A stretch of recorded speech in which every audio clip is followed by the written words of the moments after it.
sa ating lahat. Praise God. Tunay nga na napakabuti ng ating Diyos sa ating mga buhay. Praise God. Kung paano sa buhay ni Pablo na ating pong pinag-aaralan ay siya ginamit ng ating Panginoon upang maraming tao ang mabago, maraming buhay ang mabago sa pamagitan ng kanyang buhay. At alam ko po, bawat sa atin ay may kanya-kanyang testimony kung paano tayo binago din ng ating Panginoon. Kung paano tayo, kung ano yung naranasan natin sa nung tanggapin natin ng Lord sa ating buhay bilang Panginoon at sarili nating tagapagligtas. Naranasan natin kung paano na-transform ang buhay ng bawat isa sa atin. Sa tuwing aking nga pong iisipin kung paano ko naranasan ang kapangyarihan ng Lord sa aking buhay.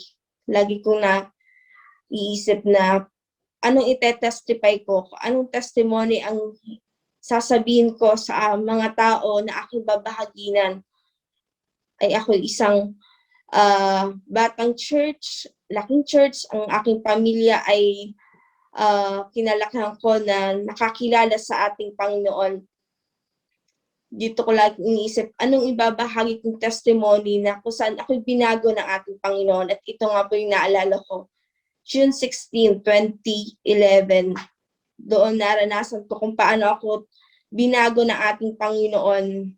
Ito po yung time na ako ay pumasok sa full-time ministry. Na bilang lingkod ng Diyos, ako ay tinawag bilang lingkod ng ating Panginoon. At dito ko naranasan na hindi pala sapat na ikaw ay lagi lang nasa church, uma-attend ng church, nasa mga gawain, o batang church ka man, hindi sapat na hindi mo masabi na ikaw ay totally binago na ng ating Panginoon kung ikaw mismo sarili mo ay hindi mo na nararanasan na tanggapin mo ang Lord sa buhay mo at makita sa buhay mo yung pagbabago kung saan si Kristo yung nakikita sa ating buhay. At ito nga po, June 16, 2011, naranasan ko na ako ay magdesisyon na sumunod sa kalooban ng ating Panginoon kung saan ako po ay pumasok sa full-time ministry. At dito ko mas higit na naranasan kung paano ang Lord gumagawa at kumikilos sa aking buhay. Dahil kung babalikan ko yung dati kong pagkatao, yung dating ako, sabi nga po ay kapag naiisip ko pa lamang na ako ay magpapastor, ako ay papasok sa full-time ministry, ito yung lagi ko sinasabi sa aking mga kasama kapag binibiro nila ako na, ay magpapastor to, ay ikaw ay pastora na ng church. Lagi ko sinasabi, hindi mangyayari ito, hindi mangyayari yon na ako ay maglilingkod sa church. Ito po yung pinaka-aayawan ko, pero dito kapag talagang ang Lord ang tumawag sa atin, sabi nga, wala tayong magagawa kundi ang sumunod sa kalooban niya. Kaya nga, sa time na kami ay nag-intensive training, naranasan ko na dito ako po ay, dito binigay sa akin ng Lord yung calling verse ko. At yung sinasabi ko nga po na ako yung pinakaayaw na pumasok sa full-time ministry. Ako yung pinakauna pa na nagpasa ng resume sa aming magkakasama upang maglingkod sa ating Panginoon. At dito ko po naranasan kung paano ang Lord gumagawa at kumikilos sa aking buhay. Bago po tayo magpatuloy, tayo po ay sumadali manalangin sa ating Panginoon. Hallelujah, Jesus. Hallelujah, Father. Manaming Diyos na makapangyarihan sa lahat, pinupuri ka namin, pinapasalamatan sa araw na ito, sa oras na ito, sa iyong kabutihan, katapatan sa aming buhay. Lord, maraming salamat at tuningan na kawan Diyos na nagbabago sa buhay ng bawat isa sa amin. Sa gabing ito, sa araw na ito, patuloy mo kaming samahan, gabayan ng Banal na Espiritu sa patuloy na pag-aaral namin na iyong salita. Hayaan mo na makayag sa aking mga labi, mga bagay na nais mo lamang ang pagsama at paggabay ng Banal na Espiritu maranasan namin sa aming kalagitnaan upang malinaw at maunawaan ng bawat isa, ang bawat salita na mahayag sa aming kalagitnaan. Ang lahat na aming ginagamit na internet, gadgets, Panginoon, ay patuloy namin pinitiwala sa iyo. Walang anumang gawa ng kaaway na makapananaig, kundi ito yung oras upang patuloy kami na makapag-aral at makapagbulay-bulay na iyong salita. Ikaw mo papurihan, mabigyan ng kalulatian sa pangalan ni Jesus. Amen and amen. Praise the Lord. Tunay nga po na bawat isa sa atin may kanya-kanyang testimony sa ating mga buhay, kung paano tayo binago ng ating Panginoon, kung ano yung naranasan natin sa presensya ng ating Panginoon, kung paano tayo binago ng ating Diyos sa dati nating pagkatao at kung ano tayo ngayon. Yan. At kaya ngayon po, kung paano pinag-aaralan natin ang buhay ni Pablo, sa kanyang buhay, marami siyang naranasan, marami siyang hinaharap ng mga challenges sa kanyang buhay, sa kanyang paglilingkod sa ating Diyos. Kung paano niya binahaginan ng salita ng Diyos at pinakilala ang Panginoong Hesus sa mga tao na kanyang nakakasalamuha. At ngayon, ano nga ba yung ating topic ngayon, effectively tailoring your testimony. Sa buhay ni Pablo, ano nga ba yung principle na kanyang ginawa upang maipahayag niyan ang kanyang testimony sa mga tao na kanyang nakakasalamuha, lalo higit na dito sa kanyang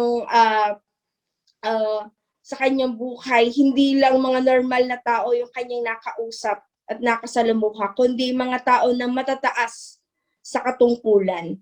At paano nga po ba niya effectively naiangkop niya yung kanyang testimony sa buhay ng mga ito.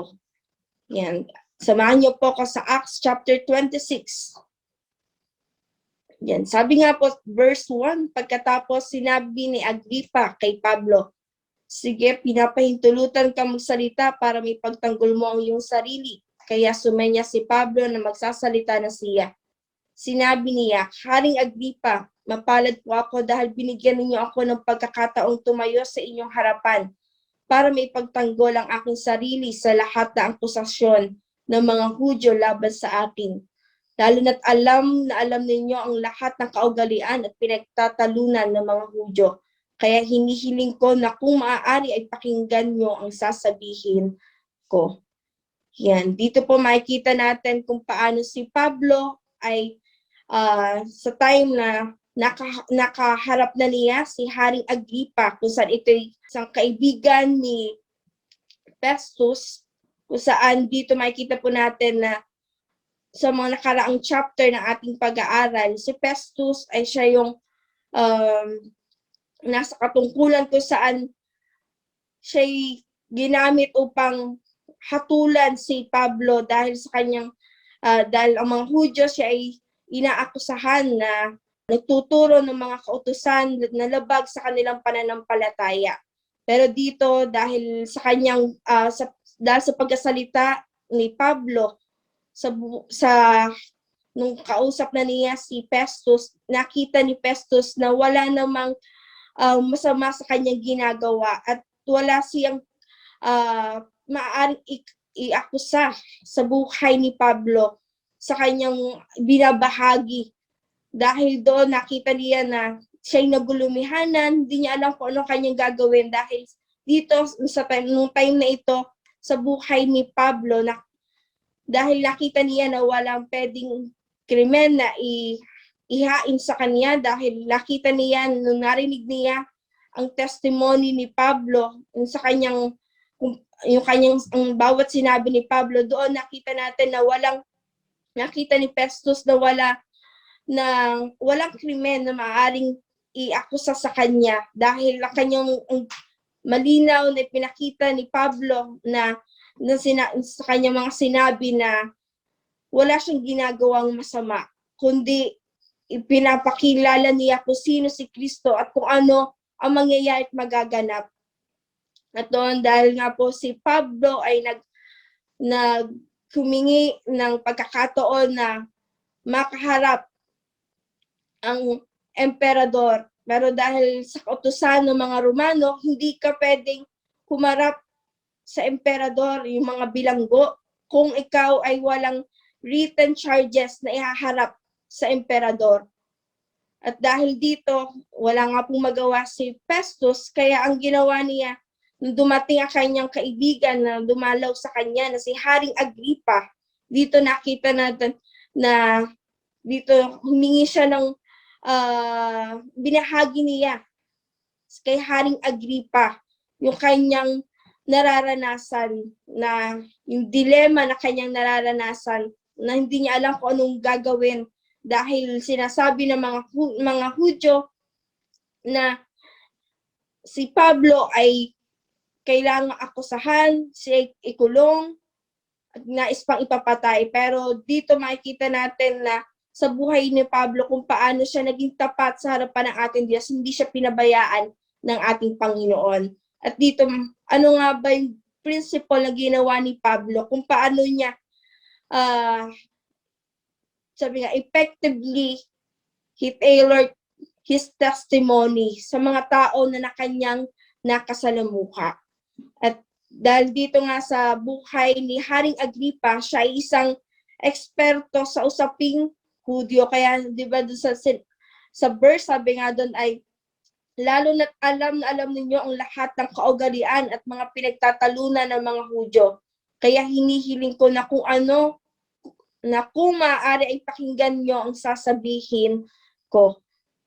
Dito natuwa si Pablo na makausap at maipahayag niya ang kanyang sasabihin kay Haring Agripa, dahil alam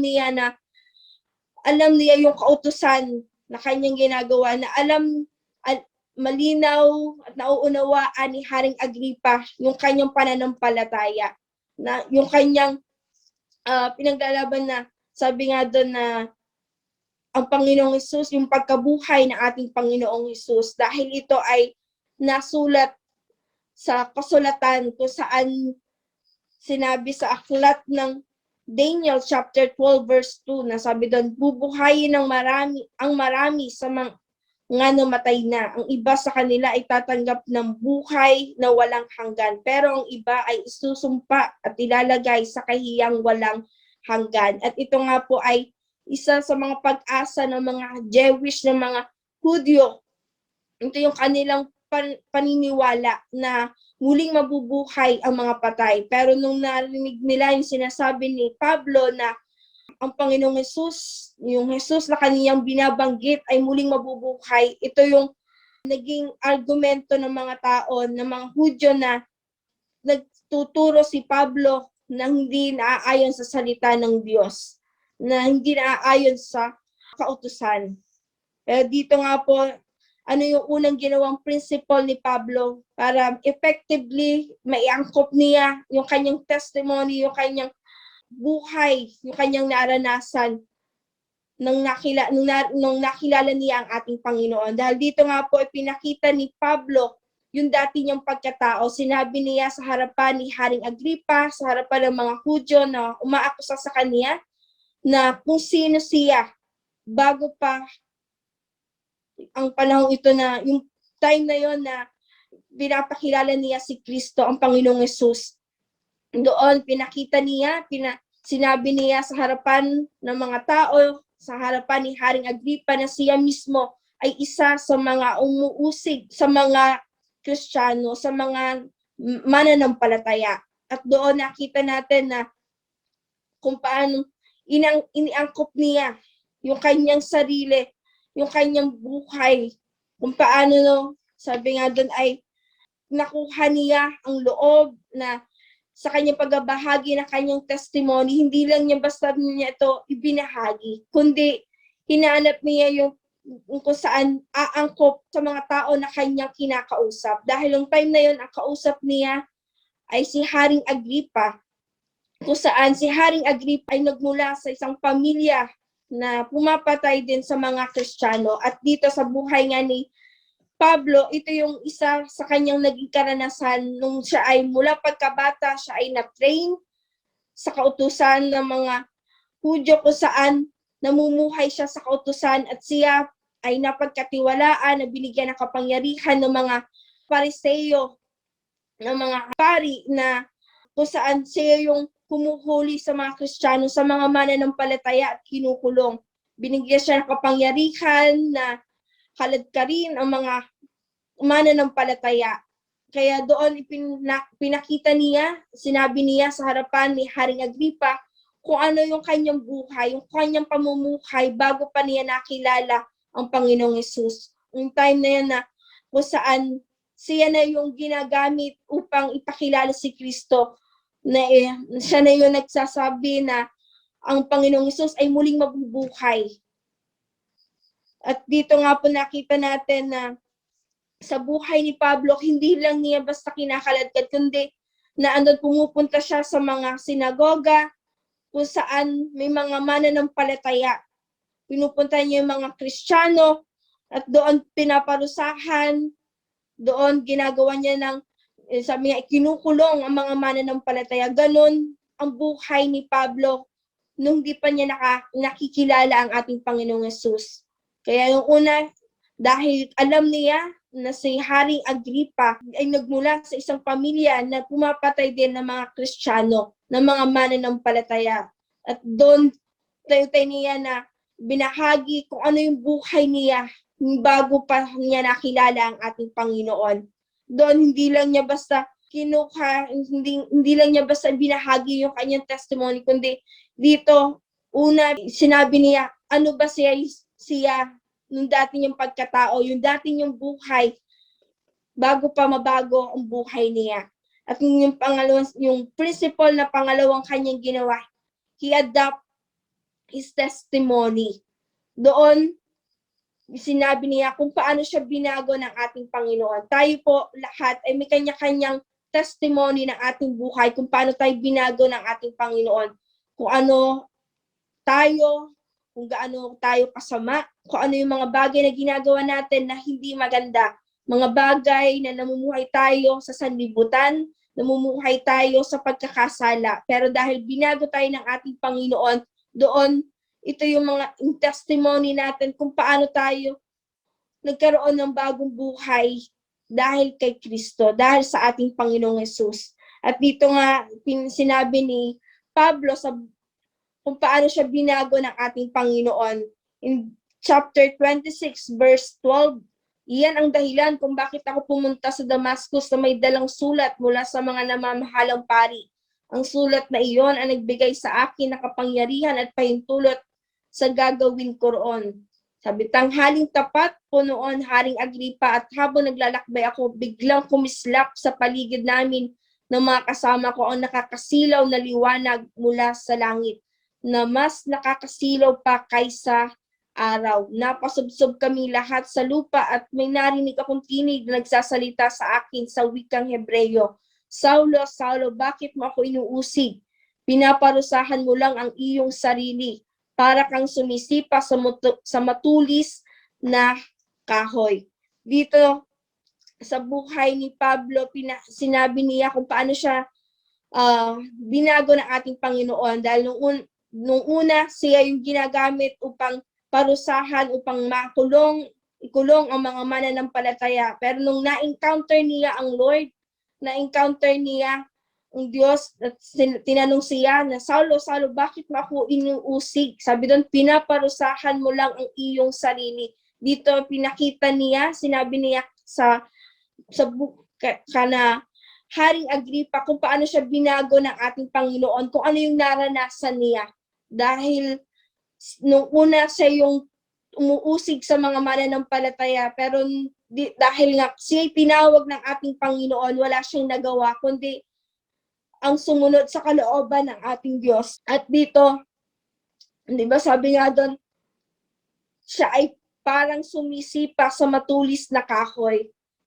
Sa English nga po na version, sabi ni Goods, na ito'y isang sharp na, isang matulis na kahoy na ito ginagamit sa mga hayop upang itaboy, upang yun nga po, ginagamit sa mga hayop upang itaboy. At doon, yung sinasabi dito na para kang sumisipa sa matulis na kahoy, para siyang kahit na mag-resist ka, sabi nga, ikaw lang yung masasaktan. Ganun yun nangyari sa buhay ni Pablo. Dahil siya'y tinatawag ng ating Panginoon, doon nakita niya kung paano yung pagkakatawag sa kanya ng ating Diyos na siya'y gagamitin upang palayain, upang makakilala hindi lang ang mga Hudyo, ang mga Hentil, kundi pati din ang mga hari yung mga nasa matataas na katungkulan. At ito na yung nangyayari dahil ito yung time na binabahagi na niya, na harap na niya yung nasa matataas na katungkulan. At doon binabahagi niya kung paano siya binago ng ating Panginoon, kung paano yung naranasan niya. At alam ko po tayong lahat may kanya-kanyang testimony kung paano tayo binago ng ating Diyos, kung paano naranasan natin ang kapangyarihan ng Lord sa ating mga buhay. Maring hindi ito pare-parehas ng testimony. Meron nga pa ako mga narinig na testimony kung paano sila binago na dati na sila'y nalulong sa mga masamang bisyo, pero dahil nabago sila ng ating Panginoon, instantly sila ay sumunod sa ating Diyos. At kung i-compare ko yung buhay ko sa buhay ng mga naranasan ng mga taong yun, kung paano sila binago ng ating Panginoon, hindi ko naranasan na ako malulong sa bisyo, hindi ko naranasan na ako ay lumaki sa isang pamilya na hindi mananampalataya. Pero dito, nang pumasok ako sa full-time ministry, naranasan ko paano ako binago ng ating Panginoon dahil akala ko dahil ako ay laking church, batang church, ay okay na ako, na hindi ko na kailangan na pumasok pa bilang full-time worker ng church. Hindi ko na kailangan na igay pa sa patuloy sa paglilingkod sa ating Panginoon, kundi nung mas lalo kong naranasan, nakita na kailangan ko ang Lord sa buhay ko, na hindi lang sapat na ikaw ay laging ma-attend ng church, na hindi lang ikaw ay laking church o batang church, kundi ikaw mismo sa sarili natin, sabi nga personally, mabago yung buhay natin, yung ating isipan, yung ating buhay, kung paano tayo mamuhay. Hindi lang sapat na tinanggap natin siya dahil hindi lang masabi natin naligtas na ako dahil Christian na yung family ko, dahil yung mga mahal sa buhay ko ay nakakilala sa Lord, kundi individually natin mararanasan ang kaligtasan. At tayo may kanya-kanyang testimony kung paano tayo binago ng ating Panginoon. At dito nga po sa buhay ni Pablo, ito yung kanyang karanasan na dati siyang umuusig sa mga mananampalataya. Dito pinakita niya kung paano siya nabago, na-transform yung kanyang buhay, at doon sumunod siya sa pagkakatawag sa kanya ng ating Panginoon. At doon, syempre sa ating paglilingkod, sa ating pagsunod sa ating Diyos, hindi maiiwasan na magkakaroon tayo ng rejection. May mga tao na magsasabi sa atin ng hindi maganda dahil sa ating pananampalataya na ating naranasan. At dito nga po, dahil diba, sa buhay ni Pablo, binahagi niya kung paano siya binago ng ating Diyos sa dati niyang buhay, sa dati niyang pagkatao. Pero sa kabila ng kanyang pagkapahayag, na kanyang testimony sa harapan ng mga tao, sa harapan ni Haring Agripa, na doon pa rin yung rejection nila. Na, di ba, ang sabi doon, sa verse 28 ng chapter 26, sumagot si Agripa, baka ang akala mo'y madali mo akong mahihikayat na maging Kristiyano. Sumagot si Pablo, ang kahilingan ko sa Diyos, mangyari man ito agad o hindi, ay hindi lang po kayo, kundi ang lahat ding nakikinig sa akin ngayon ay maging Kristiyano, tulad ko, maliban sa aking pagiging bilanggo.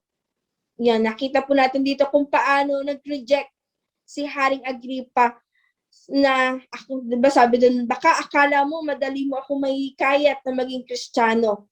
Dahil sa ating paglilingkod, tayo kapag nabago yung buhay natin, hindi naman ibig sabihin wala ng persecution, wala ng rejection tayong mararanasan, kundi kapag sabi nga ang buhay ng Kristiyano, maraming persecution na mararanasan, marami tayong kakaharapin na rejection sa ating buhay. At nung nga po ako pumasok sa full-time ministry, akala ko maging smooth ang lahat. Pero doon, yung aking father, siya yung mismo na nagsasabi sa akin na humanap ka na ng ibang work. Anong mapapala mo dyan sa pagiging full-time worker? Anong mangyayari sa iyo dyan? Dito ka mag-apply, dito ka pumasok. Yun, ito po yung nagiging isang naging hadlang, naging discouragement sa akin nung time na ako'y pumasok sa full-time ministry, nung ako'y sumunod sa pagkatawag sa akin ng ating Diyos. Pero hindi po ito naging dahilan upang ako ay hindi magpatuloy sa paglilingkod sa ating Diyos. Alam ko po na lahat tayo sa bawat pagkapahayag natin ng ginawa ng Lord sa buhay natin, may mga tao na gagamitin ang kaaway upang i-discourage tayo sa ating paglilingkod, upang hindi tayo magpatuloy. Pero huwag nating hahayaan na ito'y maging hadlang upang tayo ay tumigil sa paglilingkod sa ating Diyos. Bagkus ito'y gamitin natin upang mas lalo tayong maging matatag sa ating pananampalataya. Kung paano sa buhay ni Pablo naging prepared siya sa bawat rejection na kanyang haharapin. Dito nga po yung kanyang naranasan. To be effective na, sabi nga, maiangkop niya yung kanyang testimony sa mga taong nakaharap sa kanya. Nandun na naging bold siya na ipahayag ang kanyang naranasan at kung paano siya binago ang kanyang buhay nung ma-encounter niya ang Diyos sa kanyang paglalakbay, sa kanyang time na siya ipapunta sa Damascus, kung saan siya ay nagpupunta sa isang lugar kung saan maraming mananampalataya na kanyang pupuntahan upang parusahan, upang ikulong. Pero doon nakita niya kung paano ang Diyos tinawag siya at gagamitin siya upang marami ang makakilala, upang marami ang mapahayagan ng salita ng Diyos at maipakilala kung sino si Kristo, na yung kanyang pananampalataya na ang Panginoong Hesus ay muling mabubuhay, na mangyayari at magaganap yung sinabi sa kautusan, na kung saan ito yung pinaniniwalaan ng mga Hudyo. At doon naging matatag sa pananampalataya si Pablo. At ganoon din po sa ating buhay. Sa ating pagkapahayag ng ating testimony, maging matatag tayo, maging matibay tayo, at malino nating maipahayag kung paano ang Diyos binago tayo, kung paano natin naranasan ang kapangyarihan ng Lord sa buhay ng bawat isa sa atin. Maaring ngayon may mga testimony tayo o binubuo pa lang ng Lord yung testimony natin kung paano tayo binago ng ating Panginoon. At ito yung gagamitin natin upang marami pa ang makakilala. At ngayon nga po sa aking buhay, dahil sa hindi naging discouragement ang mga taong nakapaligid sa akin, sa aking paglilingkod sa ating Diyos, ngayon dito ko naranasan kung paano ako binebless ng ating Panginoon, kung paano ako sinusuportahan ngayon ng mga taong nag-discourage sa akin, na sila na ngayon yung nagsusupport sa akin sa aking paglilingkod sa ating Diyos. Kaya alam ko po na sa buhay ng bawat isa sa atin, kung nais natin na maibahagi yung testimony natin kung paano tayo binago ng ating Diyos, kailangan kung paano yung tatlong principle na ipinakita ni Pablo sa kanyang buhay. Una, find common ground. Kailangan may angkop natin yung ating buhay, yung ating testimony doon sa mga tao na ating makakasalamuha, na ating babahaginan ng ating testimony. At doon saka pa natin ma-adapt yung testimony, yung ating naranasan, yung ating buhay, kung paano tayo binago ng ating Panginoon. At syempre, maging prepared tayo sa bawat rejection na ating mararanasan. Dahil sa buhay ng isang Kristiyano, hindi mawawala ang mga persecution, ang bawat rejection sa ating pagbabahagi ng kung paano tayo binago ang buhay ng bawat isa sa atin. Dahil dito, 'di ba, sinabi sa buhay ni Pablo na nababaliw ka na ba, naloloko ka na ba, nawawalan ka na ba sa sarili dahil sa sobrang karunungan na iyong nararanasan. Ganon yung mga rejection na ating mararanasan. Maaring sabihan ka na nawawalan ka na sa sarili, na hindi na tama yung pag-iisip mo, pero alam natin ang ating Diyos ay lagi nating kasama at hindi tayo iiwan, hindi niya tayo pababayaan. At ito yung pangako ng Diyos sa ating mga buhay. Ang makita lang sa atin kung paano tayo maging bold na ibahagi, kung paano tayo binago ng Diyos, kung ano yung naranasan natin na sa dati nating pagkatao at yung bagong buhay kasama si Kristo. Patuloy po tayo maging matatag sa ating pananampalataya at tayo patuloy na magamit upang mabago ang mundong ito. Paano sabi nga sa ating pinag-aaralan, ang pagbabago ay magmumula sa buhay ng bawat isa sa atin. Tayo gagamitin upang ipakilala si Kristo sa marami pang tao. Ang bawat testimony natin ay gagamitin upang marami pa ang makakilala sa ating Diyos. Tayo po'y manalangin. Hallelujah, Jesus. Hallelujah, Father.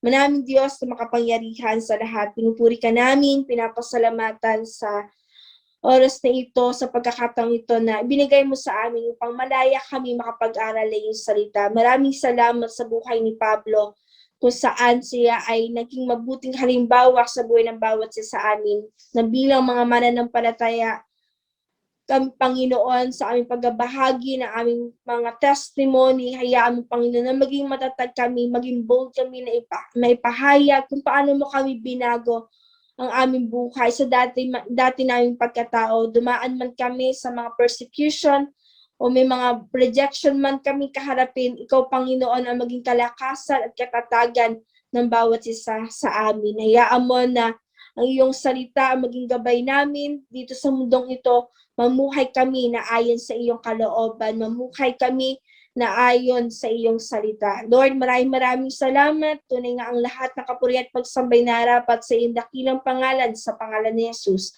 Amen and amen. I wake up in the land of glory with the saints. I will tell my story. There will be one name that I proclaim.